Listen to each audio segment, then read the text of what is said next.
Hey guys, it's Ted Bogert. Welcome back to the TED Show. I've been excited about this show since I learned that this very distinguished gentleman was going to be on my show. I know him as Count Tony DiMera from Days of Our Lives. But Thaao Penghlis is here with us today, and we're going to talk about the lost treasures. We're going to talk about his upcoming book, The Great Escape.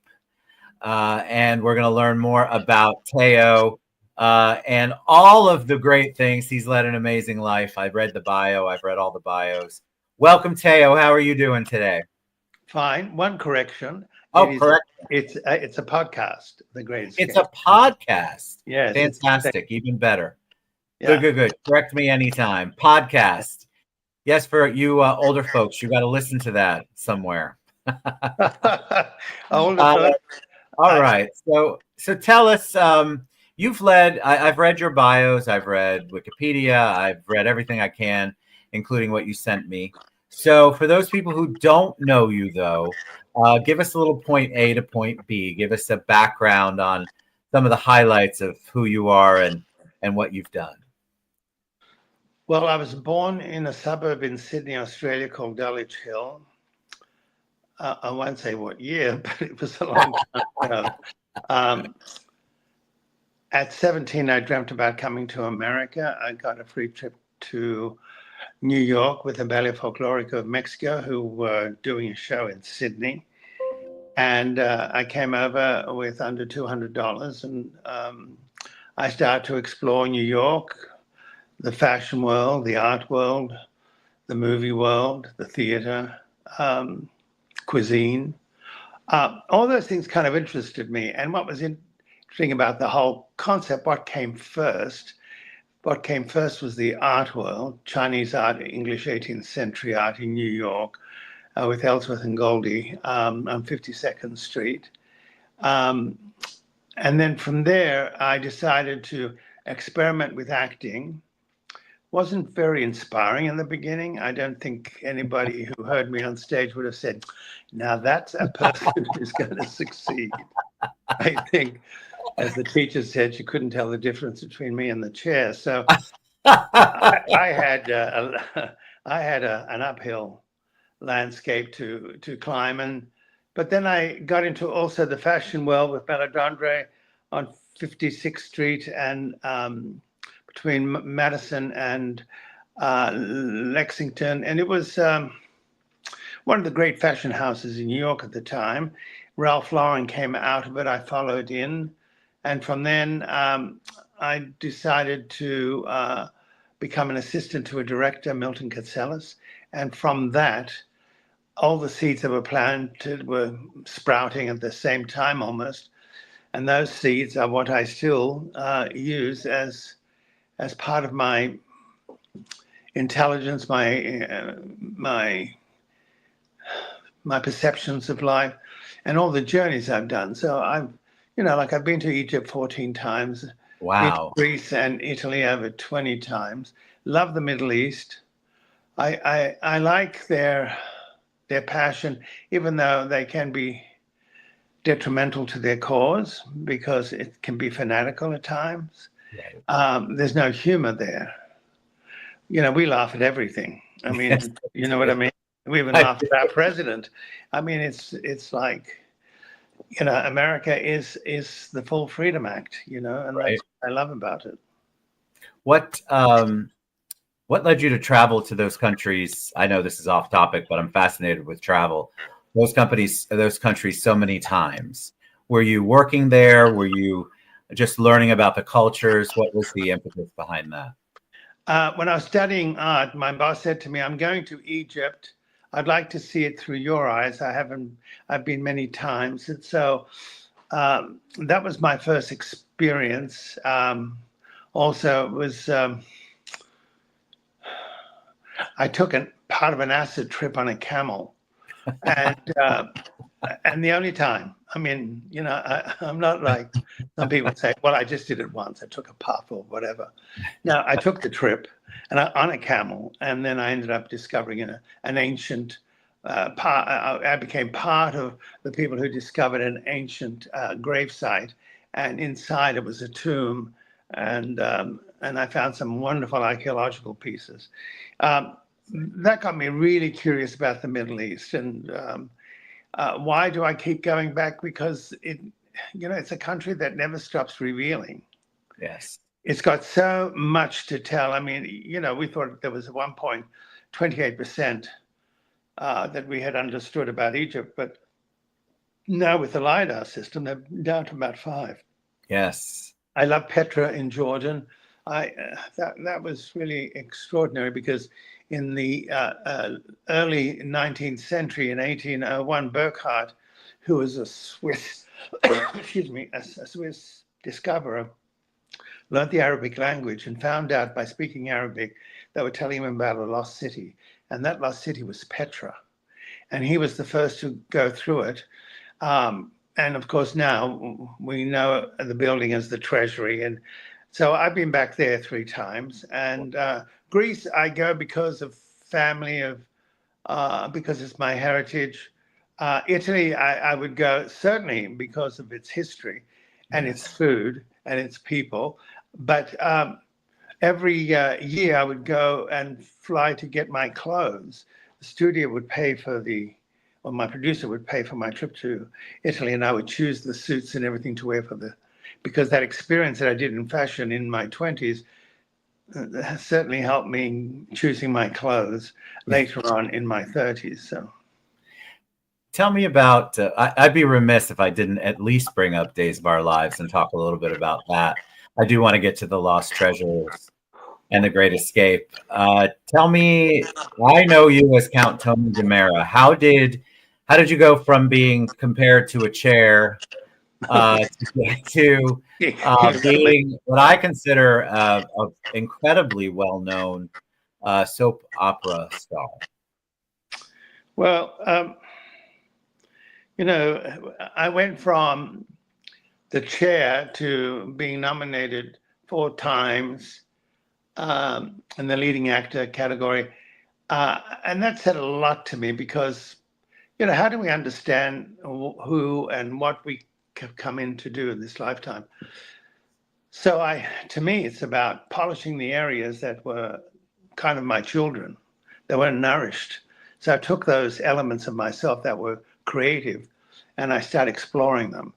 One thing about me, I must say, is when somebody says to me, you didn't do that well, the following week I would go in and do it really well.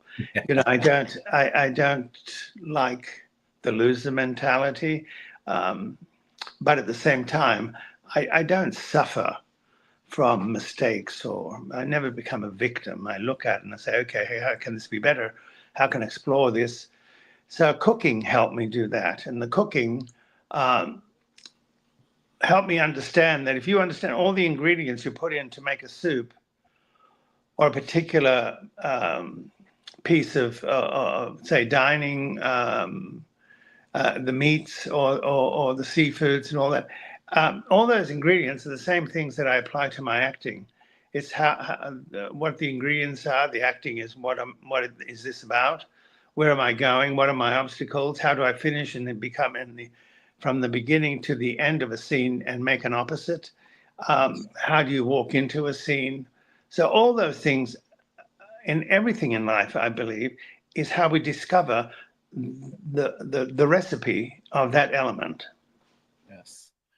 So are we allowed to say that you're making a return visit? Yes, I come on to Days in June 12th, and I come back as Tony. I like the story. It's one I think the fans have been waiting to hear about, the resolution of something, and that's what I do. And then there's another big story, and that just completed itself. I love it. All right, so let's talk about, and again, I'm a big fan, and I watched it for years. I think my mom started watching it in the 60s when it first came on. And so it's so much work. I've had other guests on who have been on soap operas, part of soap operas, and the amount of work that's done there, because it's not just a quick movie shoot. Usually, there's a lot more dedication and time to it. How long were you on the first stint? Well, I've been on and off the show for 43 years. Yep, I knew it had been a long time. Yeah. Yeah, I came from General Hospital after 3 months playing the Cassadine story, and then Pat Falcon-Smith, the head writer, brought me over to Days, and I tested with Gloria Loring, and that turned out very well. And I wasn't as welcomed as I would have liked when I first came on. I was ethnic. Basically, everybody was Anglo at the time. Right. Boy, if things changed. Yes. You know, those of us who have to, feel ourselves through the soil, and it's not an easy task, but it's the hardest. And I've done every element. Theater is hard because you got to remember an entire script in one night, and but you do have a month's rehearsal usually. Movies are fast, but you've only got 4 pages because of all the angles. It takes all day, and then television is basically the same at nighttime. But this is the hardest because you're given a script. You've got to learn it basically overnight. There are so many pages, and I like to drive things through. I don't like slow speaking actors because that's what turns it off. So I like to speed through, get my intention through, and try to dominate the scene as much as I can. Because that's, when you're playing a DiMera, you have to be dominant. You have to be you got to kick ass. So it's all those lovely things you do to people. I love it. Well, I'm nervous. I'm sure all of that must have led you to, or maybe you can tell me what led you to the Lost Treasures, and then we can talk about that. And you all, if you want to follow that page, that is in the link below. So tell us about the Lost Treasures. Well, last year I did 100 interviews on the subject, and part of it is my interest in archaeology.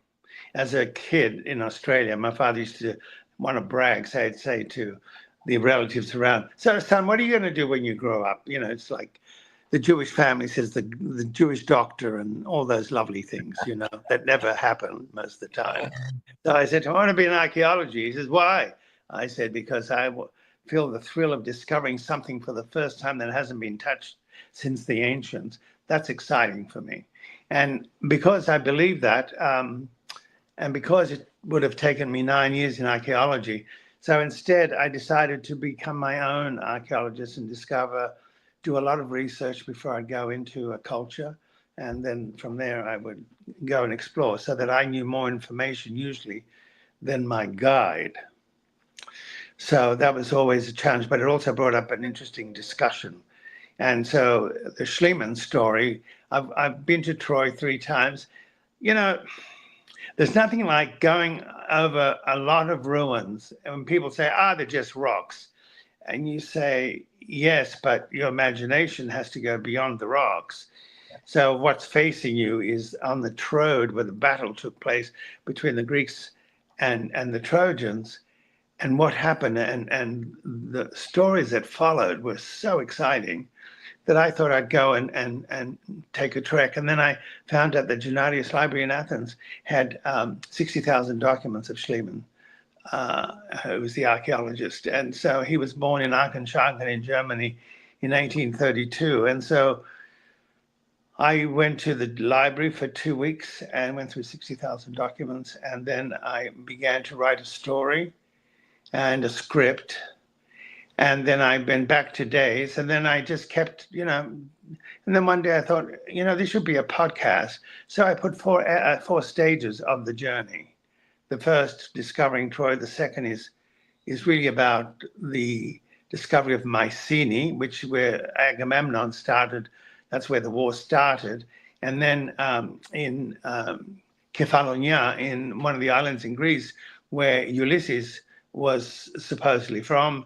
And then the fourth is about all the dangers that I came across, the kidnapping, the being thrown against the wall by Hezbollah, thinking I was an Israeli spy. So that's the fourth chapter. And now the story that interests me, I took 2 weeks and I went up and down the Nile looking for the holy spots that the Pope had proclaimed as being signposts of where the Holy Family escaped through periods of time, which collectively was about 4.5 years. And so I went to all these areas. Some are caves, some churches are built over, but they're all different. So I explored that. And then I thought, I heard a hymn, Mary, Did You Know? And I thought, that is such a beautiful hymn. And I thought, when the Christ child makes his first discovery, I like the idea as Mary, did you know that the son that you have is, and so that's how it all kind of started. And then I bring in Herod, and at the same time, in 37 BC, the reign of Phraases IV in Persia, and the story of the wise men. So all that has come together in this story, and so it's a two-parter. And after a while in your life, when you've got enough stories under your belt, it's good to share them. Well, it's a topic that fascinates people, both topics, but really anything historical. You can tell that by just social media in general. The amount of history and history pages and history TikToks and things like that are out there. People really can't seem to get enough of it.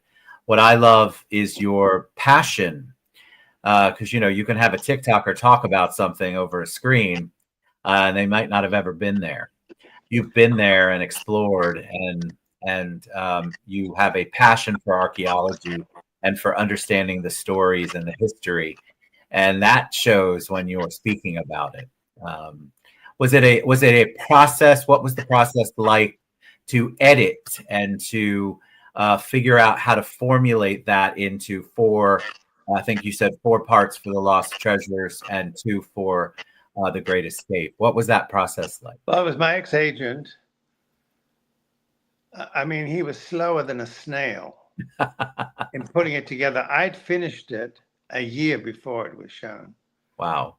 The guy who was putting in the sounds and all that, the sound effects, special effects and all that, those things took quite a while. And I thought, what am I going to do? I couldn't push them because they'd get, So when they did come out, when the 4 did come out, they had nothing to say about it. I mean, I had to get my own publicist and put the story out there so that people would listen to it, even though a lot of people didn't know about that treasure that was found both in Troy and Mycenae, and how the Trojan treasure ended up during the Second War being stolen by the Russians and is in Moscow.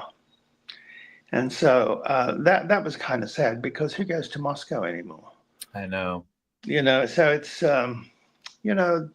those great men who discovered so much and spent so many of their lives uncovering the truths of a world we didn't know, of an ancient past, of where and how what kind of footsteps they created in order to make this story come alive.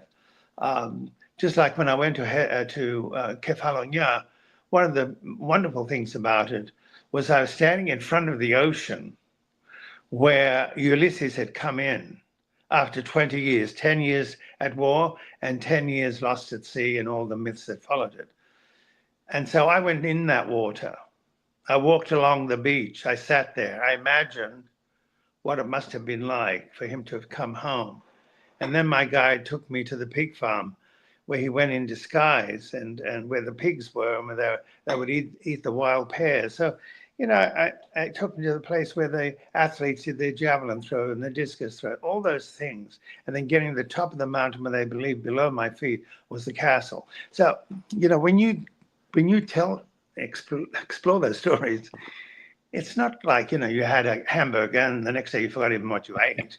It's a story that stays with you. It's having an education about other cultures really makes your foundation that much stronger. And as an actor, it gives a much more precise, in my work, in the way I think and put the elements together. Now, the only disadvantage in doing daytime is that you usually do it in one take. Nobody said anything to you about how much better it could be. You just have to do that take as best you can, and hopefully that's it. But, in the real case, in theater, in movies, you have people who work, really fast together and bring out elements for themselves in which they work. And out of that comes magic. But I can't always say we have magic, but when it happens, it is kind of rare, but at the same time, it's a beautiful thing. So the art of our work is wonderful when it goes well. It's having worked hard, studied lines hard, worked with fellow actors and exchange things and try to beat each other in the scene, in a sense, by having a conflict. Out of that comes what they see today. So those of us who've been here longer find it easier, but oh my God, sometimes those lines, sometimes, some language is easier to learn, others is like Shakespeare. Yeah. As we wrap up, I'm fascinated, and I want everyone who listens to go find The Lost Treasures. The link's below. We'll get you the link. Are the links up for The Great Escape? No, that I just recorded it on Friday. Okay. I wanted to release it at the same time I go on today, back today. Perfect. So next month sometime. Yeah. I always like to ask a personal question, and you just have this. I could speak to you about hours. I think we could do a show for each of the different. I feel like you've led a whole bunch of lives, and it's wonderful to hear you talk about the stories with such passion. At this stage in life, what brings you joy? Friendship, truth. We're so surrounded by so many lies. It's that upsets. You can't help it. If you get as old as I am, and when you hear the lies, it's like, why? Why can't we just tell each other the truth? I love food. To me, food. And I have a cookbook out. Food is really the reward of how we live. Yes. And how we must give ourselves some sort of prize for what we've accomplished. Yes. And that's food to me. It's a delicacy, and it's God-given, and it's, something that, like the other day, 3 of my friends, one is a psychic, we brought pictures of our mothers together. Even though Mother's Day is not next week, we thought we'd beat the game. So I have something that belongs to my mother that was personal, and my friends brought theirs. And the 3 of us, and we put the roses there for the women, and all of us lost our mothers and what we feel about our mothers, because they were the nurturers. And so we decided to go into prayer and to bring them in. And it was a wonderful experience. And those elements, those times are special because it's on a solid foundation, because there's history to it. Yes. And we all love our mothers, hopefully. And so that's what we did. So that kind of thing that suddenly comes as an idea.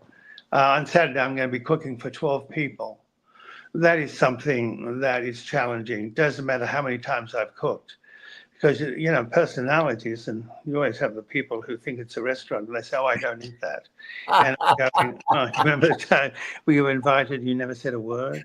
You just put a bottle of wine? I would love to be at one of your dinner parties, for sure. Oh, it's amazing what happens. And good conversations, but they stay too long. But that's a joyful thing, right? It is a joy. It's a very joyful, because at the end of it, when you've done it and everybody's very happy and they're talking, they don't want to leave, and then you have to remind them it's 12:30.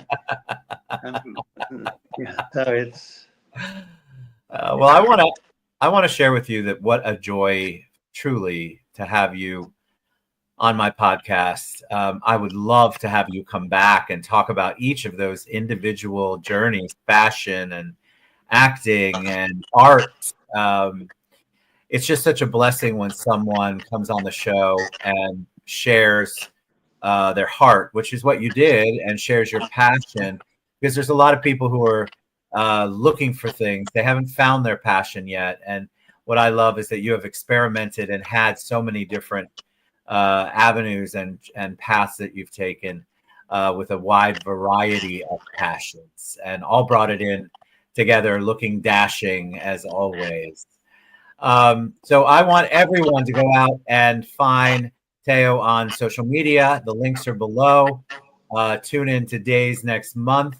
Look at the Lost Treasures podcast. It's on Spotify. You can see the Facebook page. We'll get you all of that information.